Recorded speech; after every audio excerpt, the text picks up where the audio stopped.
Ladies and gentlemen, in honor of the 28th anniversary of the Heritage Flight, I would like to take a moment to describe the history of what you're about to watch. In 1997, the leaders of the Air Combat Command assembled a select group of retired military and civilian pilots to celebrate the 50th anniversary of the United States Air Force. From this gathering was born the Heritage Flight, a unique visual representation of the Armed Forces history from the days of the Army Air Corps to the present.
The men and women of Air Combat Command, thank you for your attendance, patriotism, and support.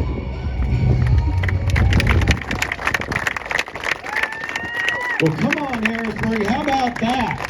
Oh my goodness. I told you were going to get a little bit extra today from the hometown pilot. Man.